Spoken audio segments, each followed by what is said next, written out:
திரு Constantine. இல்லை, இதில் ஒரு வெளிப்படை தன்மை இருக்குது, இதெல்லாம் இருக்குன்னு ராமசாமி ஒரு ஆர்குமெண்ட் முன்வைக்கிறாரு. நீங்கள் எப்படி இதை பார்க்குறீங்க?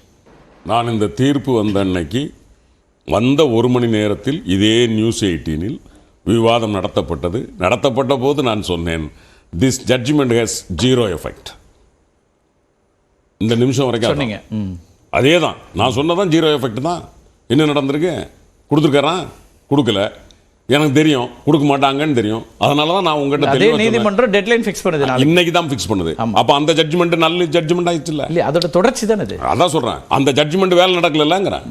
அந்த ஜட்ஜ்மெண்ட் வேலை பண்ணி தானே இன்னைக்கு நம்ம வந்து இவங்க டெட்லைன் சார். நான் கேக்குறது, அந்த ஜட்ஜ்மெண்ட்டை பொறுத்த வரைக்கும் இந்த நிமிஷத்துக்குள்ள கொடுக்கணும்ங்கற இடத்தை கொண்டு வர முடியல. இது அடுத்த ஜட்ஜ்மெண்ட், அப்படிதான் பார்க்க முடியும். அதனுடைய அடுத்த ரிவ்யூ ஜட்ஜ்மெண்ட்னு வச்சுக்கோங்களேன், வச்சிருக்குல்ல.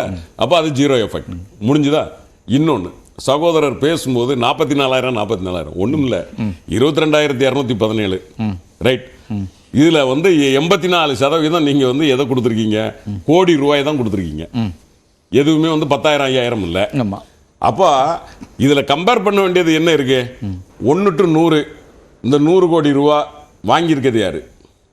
ரைட். இங்க வந்து இப்போ ஒரு உதாரணத்துக்கு அதானி வாங்கியிருக்காரு. இது அங்க டிரான்ஸ்ஃபர் பண்ணியிருக்கிறது யாரு? கையில் ரெக்கார்டு இருக்கு, பிஜேபி. இப்படி பண்றதுக்கு எத்தனை நிமிஷம் ஆகும்? 22,000 ரெக்கார்டா? 28 நாளா நீங்க என்ன விளையாடிட்டு இருந்தீங்களான்னு கேட்கறாங்கல்ல நீதிமன்றம். உண்மையா? ரைட் தானே? என்ன என்ன என்ன நியாயம்? மொத்தமே 22,217 நீ கொடுத்தவன சொல்ற, அங்க மாத்தினவன சொல்ல போறீங்க. இதை கம்பேர் பண்றதுக்கு ஒரு நீதிமன்றம் சொல்லுது, உனக்கு ஏறத்தாழ 16 நாள் கொடுத்துருக்காங்களே, டைம் கொடுத்துருந்தாங்களே, நீங்க என்ன பண்ணீங்க? இன்னைக்கு வேற எந்த கம்பேரிசனும் வேண்டாம்னு சொன்னா கொடுக்குறோம்னு ஹரிசால்வே சொல்லிட்டாருங்க. இல்லையே, சொல்லலையே. அப்படி சொல்லியிருக்காரா? நாளைக்கு கொடுத்துருவோம்னு சொல்லியிருக்காரா? எங்க இருக்கு சார்? இன்னைக்கு ஆர்டர் போட்டதுக்கு அப்புறம் எங்களால நாளைக்கு சார், நான் சொல்றது சால்வே எந்த இடத்துல நாளைக்கு நான் கொடுக்குறேன்னு சொல்லியிருக்காரா? சார், நீங்க ஆர்டர் போட்டோம்னா அந்த ஆர்டர் போட்டா ஒபே பண்ணி ஆகணும்ங்கிறது வேற விஷயம் சார். நான் அதை மறுக்கல சார். சார், ஒபே பண்ணி ஆகணும்ல, நாங்க அந்த ஆர்டரை ஒபே பண்ணிக்கிறோம் அப்படின்னு சொல்லியிருக்காரு. எங்க சொல்லியிருக்காரு? ஆர்டர் வாங்கி அவர் பாட்டு போயிட்டாரு. அந்த ஃபுல் ப்ரொசீடிங் யூடியூப்ல அவைலபிளா இருக்கு. நியூஸ் 18 தமிழ் நியூஸ் சரி, நியூஸ் 18 இங்கிலீஷ் நியூஸ் சரி, லைவா டெலிகாஸ்ட் பண்ணாங்க. நீங்க அதை பாத்துக்கோங்க. நான் பார்க்க வேண்டியதுல நீங்க ஒழுங்கா பாருங்க. அவர் நான் கொடுத்துறேன்னு சொன்னா அப்புறம் ஆர்டர் எதுக்கு? ஒண்ணும் இல்ல, நியூஸ் 18ல இப்பவே நீங்க வெரிஃபை பண்ணி சொல்லுங்க. நான் கேக்குற கேள்விக்கு நேரடியா பதில் சொல்லுங்க. நீங்க அத அங்க போக வேண்டாம், நம்ம ரெண்டு பேரும் நேரடியா பேசுறோம்ல. நான் கேக்குறது என்னன்னா, 3 வீக்ஸ் கேட்டாரு அவர், 3 வீக்ஸ் கேட்டாரு. இல்ல, இந்த ஜட்ஜ்மென்ட் வந்து நான் ஒத்துக்கறேன் அப்படினாரு. என்னுடைய கேள்வி, சால்வே நாளைக்கு நான் கொடுத்துறேன்னு சொன்னா எதுக்கு ஆர்டர் போடணும்? நாளைக்கு நீ கொடுன்னு சார். நாளைக்கு எங்க வருதுங்கற சார், நான் கொடுக்க முடியாதுன்னு சொன்னா தான வர ஆர்டர் போடணும். சால்வே நெவர் அக்செப்ட் முடியாதுன்னு என்னைக்குமே சொல்லல சார். சால்வே 3 வீக்ஸ்ல கொடுத்துறோம்னு சொன்னாரு. அவ்வளவு நாள்ல எங்களால எடுக்க முடியாது, நீங்க ஒரு நாள்ல கொடுங்க. எலெக்ஷன் டேட் நாங்க அறிவிச்சதுக்கு பிறகு கொடுத்துருவோம்.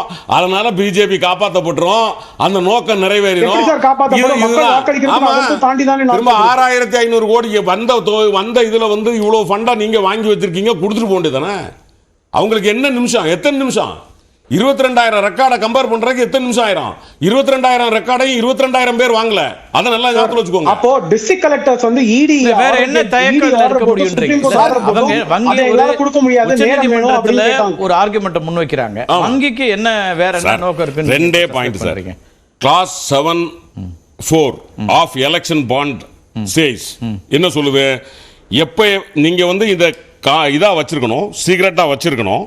பட் whenever வந்து ஒரு, அதாவது class 7(4) of the electoral bond scheme stipulates that the information furnished by the buyer of EB electoral bond shall be treated as confidential by the authorized bank and shall be disclosed when called upon to do so or registration of an offense by a law enforcement agency. நீ இத பத்திரமா வச்சிருக்கணும், ஆனா எப்பவும் தயாரா இருக்கணும். எப்ப ஒரு சட்ட ரீதியான கேள்வி வரும்போது அந்த ஏஜென்சிக்கு நீ கொடுக்கறதுக்கு ரெடியா இருக்கணும். எங்க இருக்கு? பாண்ட்ல இருக்குல்ல, அந்த எலக்ட்ரல் பாண்ட்லயே இருக்கு. சொல்றாங்கல்ல, நீங்க ஏன் ரெடியா இல்ல? கேட்டா கொடுக்கறதுக்கு தயாரா இருந்திருக்கணும்ல. ஏன் ஸ்டேட் பேங்க் ஆஃப் இந்தியா அதை பண்ணல? அப்ப யாருக்காக பண்ணாம இருந்தீங்க? ஒண்ணு. ரெண்டாவது, அந்த இதுலயே வந்து ஸ்டாண்டர்ட் ஆபரேஷன், அந்த ஆபரேட்டிங் ப்ரொசீஜர்ல அவங்க என்ன சொல்றாங்க? நீ 2 டிஃபரண்ட் இதுல மெயின்டைன் பண்றீங்க. இது வந்து கோர் பேங்கிங்ல இல்ல, அதாவது 50 கோடி பேர் எங்களுக்கு வாடிக்கையாளர்கள் இருக்காங்கன்னா நீங்க அங்க போய் நுழைய வேண்டிய அவசியமே இல்லை. இதை நீங்க தனியா தானே வச்சிருக்கீங்க. தூக்கி கம்பேர் பண்ணி தூக்கி போடுறதுக்கு எவ்வளவு நேரம் ஆயிர போகுது? இதுல ஒன்றும் தவறு இல்லையே, ரைட்? இல்ல நாங்க ரெண்டையும் கம்பேர் பண்ணி மெர்ஜ் பண்ணி தர முடியாது, இந்த ரெண்டையும் மெர்ஜ் பண்ணல, தனித்தனியே தாரோம் கொண்டு வந்திருக்க வேண்டியதானே, ஏன் கொண்டு வரல? இப்ப என்னுடைய கேள்வி, State Bank of India wished to disclose the information. Sir இந்த ரெண்டையும் நாங்க தனியா எட்டு வந்திருக்கோம். அவர் நாகராஜ் என்ன சொல்றாருன்னா, இதுல பாஜக மட்டும் வாங்கலைங்க, ஆட்சி பொறுப்பில் இருக்கக்கூடிய மம்தா பானர்ஜிக்கு எவ்வளோ வந்திருக்கு, டிஎம்சிக்கு, திமுகவுக்கு என்ன வந்திருக்குது, அல்லது ஒடிஷாவில் திரு நவீன் பட்நாயக் அரசாங்கத்துக்கு எவ்வளோ வந்திருக்கு அப்படின்லாம் தான் இருக்குது. எங்களுக்கு என்ன தனியாக நாங்கள் மட்டும் ஏஎஸ்க்கு போகிறோங்கிற இவங்க அத்தனை பேரும் இருக்காங்கல்ல, இவங்க அத்தனை பேரும் இந்த இதை வந்து வெளியே சொல்லணும்னு சொல்லி சொன்னாங்களா இல்லையா? இவர் சொல்றாருல்ல, காங்கிரஸ்க்கு போயிருக்கு, திமுகவுக்கு போயிருக்கு, ரைட்டியா, ஒத்துக்கிறோம், நாங்கள் வெளியே சொல்லுங்கன்னு சொல்கிறோம்ல, நீங்கள் ஏன் சொல்ல மாட்டாங்கிறீங்க? அப்போ திருடன் யாரு? நாங்கள் என்ன சொல்கிறோம், ஃபண்டை தந்தது யாரு, திமுகவுக்கு தந்தது யாரு, சொல்லு, வெளியே சொல்லு. தமிழ் திரிணாமுல் காங்கிரஸுக்கு சொன்னது யாரு, வெளியே சொல்லு. காங்கிரஸுக்கு சொன்னது யாரு, போடு. பிஜேபிக்கும் போடு. நாங்க அத்தனை பேரும் போட சொல்றோம்ல. நாங்க திருடனா இருந்தா பாஜக தான் அதை ஒத்துக்கிட்டாங்களே, பாஜக தான் அவங்களோட டிஸ்க்ளோஷர் பண்ணிருக்காங்க. எங்க சொன்னீங்க? எலெக்ஷன் கமிஷனுக்கு டிஸ்க்ளோஷர் கொடுத்திருக்காங்க. நீங்க கண்டெம்ட் பண்றல அவர் என்ன சொல்றாருன்னா, ராமசாமி அவர் என்ன சொல்றாருன்னா, இந்த இல்ல நீங்க சொல்றது கரெக்ட். நீங்க எலெக்ஷன் கமிஷனுக்கு டிஸ்க்ளோஸ் பண்றது எல்லா கட்சியும் பண்ணி ஆகணும், மாற்று கருத்து இல்ல, ஒவ்வொரு ஆண்டும் பண்ணணும், அது இருக்கக்கூடிய நடைமுறை.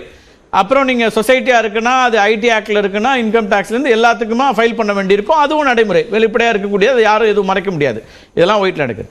இந்த விவகாரத்தில் எலக்டோரல் பாண்ட்ஸ் விஷயத்துல அன்கான்ஸ்டிடியூஷனல்னு நீதிமன்றம், உச்சநீதிமன்றம் சொன்ன பிறகு இதை வெளியிடுங்கன்னு நாங்க எல்லாம் சொல்றோம், எங்களுக்கு எந்த அச்சமும் இல்லை. பிஜேபி அதை ஏற்றுக்கொள்கிறதான் கேள்வி அவர் வைக்கிறார். அதை இதுவரைக்கும் அது மாற்ற தேவையில்லை அப்படின்னு அவங்க எதுவும் சொல்லவே இல்லையா? இல்ல நாகராஜ் அவர்கள்ட்ட கேட்கலாம், ஏன்னா அவர் பேசுவார், ராமசாமியை விட அவர் சரியான நபரா இருப்பார். திரு நாகராஜ். இல்லைங்க, நான் ஒரு சின்ன உதாரணம், கான்ஸ்டன்டின் அவர்கள், அண்ணன் ரவீந்திரன் அவர்கள் நிறைய பேசிட்டு இருக்காங்க, கேள்வி மேல கேள்வி கேட்கிறாங்க. ஒரு 5000 கோடி பணம் பிடிபட்டது, ஒரு ஊழல் பிடிபட்டது, இடி ரைட் அடிச்சாங்க. கலெக்டர்களையும் அமைச்சர்களையும் வர வேண்டும், அதிகாரிகளை வர வேண்டும் என்று கோர்ட்டுக்கு சம்மன் அனுப்பிச்சாங்க இடி. உடனே திமுக உள்ள போய் உயர்நீதிமன்றத்தில் இவர்களை எல்லாம் அழைக்க கூடாது என்று ஒரு தடை உத்தரவை வாங்கினார்கள். அப்படி ஏதாவது இந்த விஷயத்துல பாஜக செய்திருக்கிறதா? பாஜக வெளிப்படைத்தன்மையோடு எஸ்பிஐ இந்த பணியை செய்கிறது. எஸ்பிஐ இந்த பணியை செய்து கொண்டிருக்கிறது. அதுல ஏதாவது பாஜக போய் திமுக மாதிரி உயர்நீதிமன்றத்தில் நாங்க ஏதாவது தடை வாங்கணுமா? நாகராஜனா, இது 16,100 முடிச்சிடறேன் மிஸ்டர் ரவீந்திரன். இல்ல சொல்லி முடிச்சிடறேன் நான். அதாவது 16,518 கோடி வந்திருக்கிறது. பல கட்சிகள், உங்கள் திமுக உட்பட, உங்க திமுக ஏறக்குறைய 658 கோடியை வாங்கி இருக்கிறது, தேர்தல் நிதியிலும் வாங்கியிருக்கீங்க. இது எல்லாம் சரி கொடுக்கின்ற பொழுது ஒரு சரியான தகவலாக தர வேண்டும் என்கிற எண்ணத்திற்காக எஸ்பிஐ தொடர்ச்சியாக அதன் பணியை செய்து வருகிறது. நாங்க ரெண்டையும் எடுத்து கொடுத்து யாரு வாங்கினா யாரு கொடுத்தாங்க பார்த்தோம் அப்படின்னு சொல்றப்ப தான் கோர்ட் சொல்றாங்க, இல்ல இல்ல அதை வந்து சொல்லக்கூடிய தேதியை தான் தள்ளி போடுறது என்ற கேள்வி அவர் முன்வைக்கிறார். அதான் சொல்றேங்க நான். இதுல ஒரே ஒரு என்னுடைய ஒரே ஒரு கேள்வி என்னன்னா, எஸ்பிஐ நோக்கம் என்னவா இருக்கும்னா, தவறு நடந்துவிடக் கூடாது அப்படிங்கறதுல அவங்க தெளிவா இருக்கலாம். ஏன்னா பலமுறை உதாரணத்துக்கு சிஏஜி உட்பட பல தகவல்கள்ல நிறைய தவறு ஏற்பட்டது. அது போன்ற தவறு நடந்துவிடக் கூடாது என்று எஸ்பிஐ தெளிவா இருக்கலாம் ஒழிய, இதில் வெளிப்படைத்தன்மை எங்கு இல்லாமல்லை, எங்க ஒலிக்க வைக்க முடியும், இது எப்படி மறைக்க முடியும்? நான் தான் கேட்கிறேன். இதுல வந்து எல்லாமே டிரான்சாக்ஷன் ப்ராப்பரா நடந்திருக்கு, எல்லாமே டிரான்சாக்ஷன் ஆயிருக்கு, எப்படி வெளிப்படைத்தன்மை இல்லாமல் போங்கிற நான் இல்ல. நீங்க முதல்ல ஒரு பொய்யான தகவலை முன்வைக்கிறீங்க நாட்டு மக்களுக்கு. என்னன்னா 3000 கோடி ஏதோ பணத்தை பிடிச்ச மாதிரியும், அதில் அமைச்சர்களுக்கெல்லாம் நாங்கள் போய் ஒன்றும் கேட்கல. ஐஏஎஸ் அதிகாரிகளை நீங்கள் வந்து பண்ணுனீங்க, அந்த டிபார்ட்மெண்ட் வந்து சமன் பண்ணது, அது சமன் பண்ணது சரியான்னு சொல்லி ஐஏஎஸ் அதிகாரிகள் கேட்குறாங்க. அதுக்கு நீதிமன்றம் தீர்ப்பு சொல்லுது. எப்படி ஒரு மினிஸ்டருக்கோ இல்லை மற்றவங்களுக்கோ நாங்கள் எப்படி எக்ஸம்ஷன் கேட்க முடியும்? அப்போ அது வந்து it is the administration process between the union government and the state government and the officers. இதுல ஒரு ஜெயிலுக்குள்ள அமைச்சரை வச்சிருந்தீங்க மிஸ்டர் கான்ஸ்டன்டைன். இல்ல ஒரே நிமிஷம், என்னுடைய ஒரு அமைச்சரை நீங்க ஜெயில இருக்கிற ஒரு அமைச்சரை வச்சிருந்தீங்க. யாரா? இன்னைக்கு எங்க அமைச்சரை ஒண்ணுமில்ல வெளியே விட்டாங்க. இப்ப நாளைக்கு எம்எல்ஏ ஆக போறாரு. அத்தால அண்ணன் மினிஸ்டர் பொன்முடி அண்ணன் மினிஸ்டர் ஆக போறாரு. சரி. நீங்க தானே இல்ல எனக்கு இல்ல நான் அதாங்க, சொல்றேன் இங்க வர திமுக ல எதுவும் சாத்தியம். நீங்க எதையும் செய்யக்கூடியவர்கள். இல்ல, நான் அதான் சொல்றேன். நீங்க எப்படியும் சட்டத்தை மாத்துவீர்கள், வளைப்பீர்கள். நாகராஜன் ஒண்ணே ஒண்ணுதான், நாங்க வெளிப்படையா கொண்டு வரணும்னு சொல்றோம். உங்க தலைமையில தான் கவர்மெண்ட், உங்க கவர்மெண்ட் தான் சொலிசிட்டர் ஜெனரல் எல்லாம் ஷால்வே அவர் அனுப்புறாங்க. எங்க வாங்க வெளிப்படையா எல்லாத்தையும் நாங்க சொல்றோம், நீங்க ஆர்குமெண்ட்டை முடிங்க. ஏன் முடிக்கல? ஒண்ணு. இன்னொன்னு நான் என்ன கேட்கறேன், அவங்க என்ன சொல்ல, நீ ரெண்டையும் மெர்ஜ் பண்ண சொல்ல, வாங்கினவன் யாருன்னு லிஸ்ட் ஒன்ட்ட இருக்கு, வெளியே போடு. இத மாத்தினவன் யாருன்னு லிஸ்ட் இருக்கு, வெளியே போட்டுரு. முடிஞ்சு போச்சு. இந்த ரெண்டு தானே. இந்த ரெண்டுக்கு எஸ்பிஐக்கு என்ன பிரச்சனை? இல்ல, என்னை பொறுத்தவரை வந்து சரி, இது எல்லாமே கரெக்டா நடந்துனே வச்சுக்கலாம். அப்போ அந்த ஜட்ஜ்மெண்ட் வந்த டைம்ல இருந்து நாளைக்கு வைங்கன்னு சொல்றாங்க, அதுல இருந்து ஏன் டிஸ்ட்ராக்ஷன் கேக்குறேன். ஏன் ஒரு ஃபர்ஸ்ட் என்ன போட்டாங்க பாத்தீங்கன்னா, பிரதமர் வந்து அட்ரஸ் பண்ண போறாரு நேஷனல் அட்ரஸ்ன்ட்டு. அது கடைசியில் என்ன பாத்தீங்கன்னா புஷ்னு போயிடுச்சு. அது அக்னி 5 நிச்சயமாக ஒரு பெரிய டிஆர்டிஓ பொறுத்தவரை பெரிய அச்சீவ்மெண்ட் தான் இது. ஆனா உலக லெவலில் பார்த்தா அச்சீவ்மெண்ட் கிடையாது. சைனாவானாலும் சரி, பாக்கி இருக்கின்ற ஈரானாலும் சரி, பல நாடுகள் வந்து பாலிஸ்டிக், நார்த் கொரியா, வடகொரியானாலும் சரி, இதோட பெரிய பாலிஸ்டிக் மிசைல்ஸ் எல்லாம் வச்சு விளையாட்டு கொண்டிருக்கிறார்கள். அது நமக்கு தெரிஞ்ச விஷயம் தான். இது வந்து ஒரு முக்கியமான ஒரு டெவலப்மெண்ட். அதான மீடியாவில் பிரதமர் அனௌன்ஸ்மெண்ட் வரப்போகுது அப்படின்னு வந்து ஒரு 3 மணி நேரம் 4 மணி நேரம் கழிச்சு அனௌன்ஸ்மெண்ட் வரப்போகுது பக்கு பக்குன்னு அடிக்குதுங்க. ஏன்னா இவர் தான் அந்த டிமானிட்டைசேஷன் அறிவிச்சவர். அதன் பிறகு வந்து ஒவ்வொரு முறையும் வந்து prime minister addressing the nation சொன்னாலே ரொம்ப டென்ஷனா இருக்கிறது ஒண்ணு. அந்த டிஸ்ட்ராக்ஷன். ரெண்டாவது வந்து சிஐனுடைய ரூல்ஸ் வந்தபோது அதற்கு வந்து முக ஸ்டாலினுடைய ரியாக்ஷன் கூட வந்திருக்கிறது.